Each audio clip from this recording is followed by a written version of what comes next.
શહેર એસઓજીની કાર્યવાહી। હજીરા દરિયા કિનારેથી મળ્યું ચરસનો જથ્થો। હજીરા દરિયા કિનારેથી આશરે 1 કરોડથી વધુનો અફઘાની ચરસ મળી આવ્યો।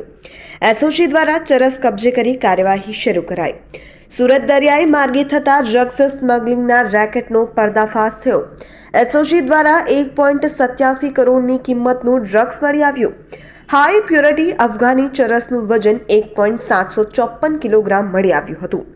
આગામી 15મી ઓગસ્ટે સ્વતંત્રતા દિવસ અનુસંધાને ગુજરાત રાજ્યમાં આંતરિક સલામતી માટે પેટ્રોલિંગ સમયે મળ્યું ચરસ। સુરત શહેરમાં ડ્રગ્સ ઘુસાડવું મુશ્કેલ હોવાથી ડ્રગ્સ માફિયાઓએ દરિયાઈ માર્ગે ડ્રગ્સ ઘુસાડવાનો પ્રયત્ન કરી રહ્યા છે। હાલમાં આ રેકેટમાં આંતરરાષ્ટ્રીય ડ્રગ્સ સ્મગલિંગના કરતા ડ્રગ્સ માફિયાઓની સંડોવણી બાબતે ઊંડાણપૂર્વક તપાસ હાથ ધરાઈ છે। ફિશરમેન વોચ ગ્રુપ જે એક્ટિવ છે એમાં ઇન્ફોર્મેશન અમને મળી કે ભાઈ આવા 1-2 પેકેટો મળેલા છે, અહીંયા મળી આવ્યા છે। તો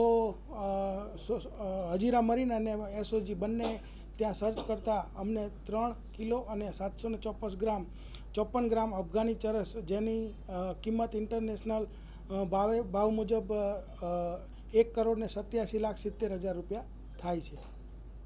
ચરસની અંદર જે અત્યારે જે પેકેટો મળ્યા છે એમાં અફઘાની ચરસ અને સ્ટારબક્સ કોફીના સિમ્બોલ છે।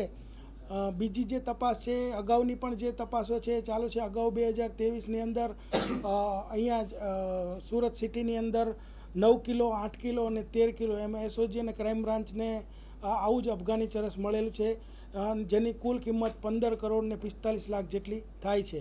આ ઉપરાંત તાજેતરમાં જ વલસાડમાં ઉદવાડામાં લગભગ 6 કરોડનું આવું ચરસ મળેલું છે અને વલસાડમાં જ 13 કરોડનું ચરસ મળેલું છે। એટલે આ વ્યવસ્થિત રીતે દરિયા કિનારેથી આ ચરસ ઘુસાડવા માટે પ્રયત્ન કરવામાં આવેલું છે, પરંતુ ફિશરમેન વોચ ગ્રુપ અને જે દરિયાકાંઠે રહેતા માછીમારો એની સાથે પોલીસની સતર્કતાના કારણે આ તમામ જે ચરસનો જથ્થો છે એ પકડાઈ ગયેલો છે।